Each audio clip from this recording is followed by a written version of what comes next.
Hello and welcome to this economics content training video produced by the Georgia Department of Education. In this episode, we will focus on Macroeconomics Standard SSEMA1, elements A and C that relate to measuring the overall economy. Most medical experts suggest that everyone should visit their doctor at least once a year for a checkup. During this checkup, there are some pretty universal measurements doctors take as a measure of a person's health. Weight, blood pressure, reflexes, temperature, a peek in the eyes and ears, etc. The basic measurements are not necessarily useful for complete diagnostics, but they give some indication as to whether or not a person's health needs a more serious review. In the same way, there are basic measurements of economic activity that any student of economics should consult when trying to decide whether or not an economy is healthy. Much like the health measures stated earlier, these broad economic measures give an indication of an economy's health, but may not tell the whole story.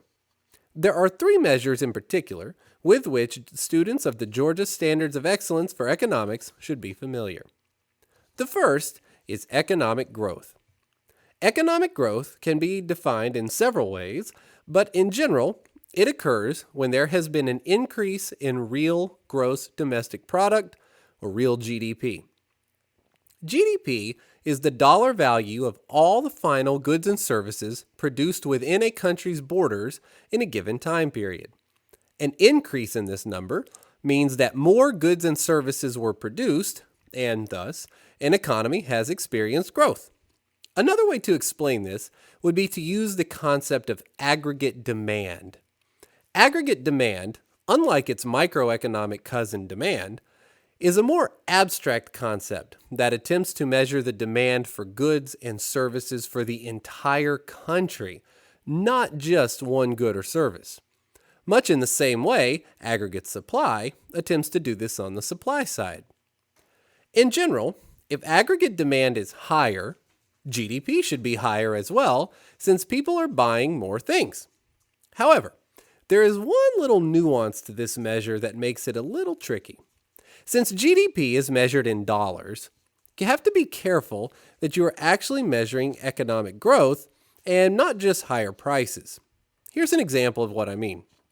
Let's assume that there is a very small country that only produces one product, this box, and that in year one, they produced 5 boxes and sold each one of those boxes for $1,000.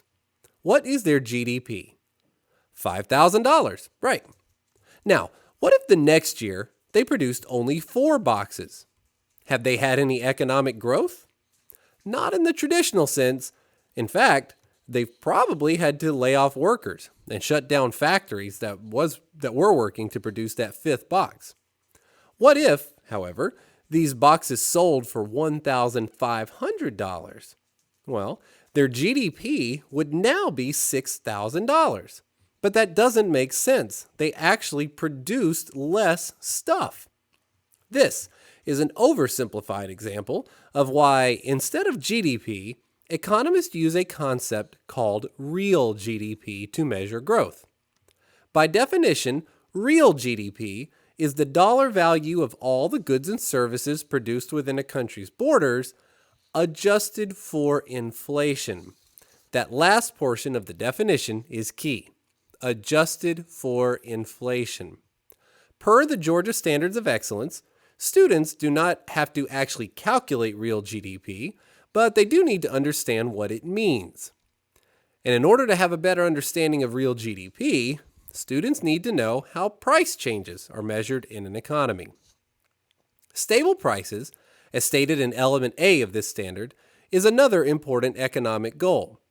Knowing that future prices are not going to be radically different than current prices allows for businesses and consumers to plan, savings to keep their value, and currency to be well respected on the foreign exchange markets. But how does an economist know if prices are actually remaining stable? This is where the Consumer Price Index comes in. The Consumer Price Index, or CPI for short, is a method for measuring price changes over time. In practice, it is extremely complicated to measure. For more on just how complicated, do an internet search for Planet Money episode 222, The Price of Lettuce in Brooklyn. For high school students, they need to understand that what the CPI does is measure the price of a basket of goods, called a market basket, over a period of time. This market basket includes thousands of items purchased on a regular basis by the average household. Why are prices measured this way? Well, because some prices in the economy are rising pretty regularly. Think concert and movie tickets, certain kinds of produce, health insurance, while others stay flat or are even falling. Televisions, for example, rentals of movies, some foods like eggs. What the CPI does is try to account for all of these price changes in the aggregate. So, the Bureau of Labor Statistics has a division that calculates and checks all these prices and compares them to a base year, a somewhat randomly chosen year that is used as a benchmark to compare all the other years to. The math behind this is not all that important for the high school economics course, although it can be a fun exercise to have the students create their own market baskets. But here's what students need to know. When the calculations are performed, the number that comes out can be used in a variety of formulas to help adjust things for inflation. For example, the CPI for the base year is always 100. It's just the way the market basket equation works. So if I tell you that the CPI for this year, for example, was 156, you would know that the market basket of goods and services is 56% more expensive than it was in the base year. The CPI is used to adjust for price changes so that GDP can be accurately compared from one year to the next.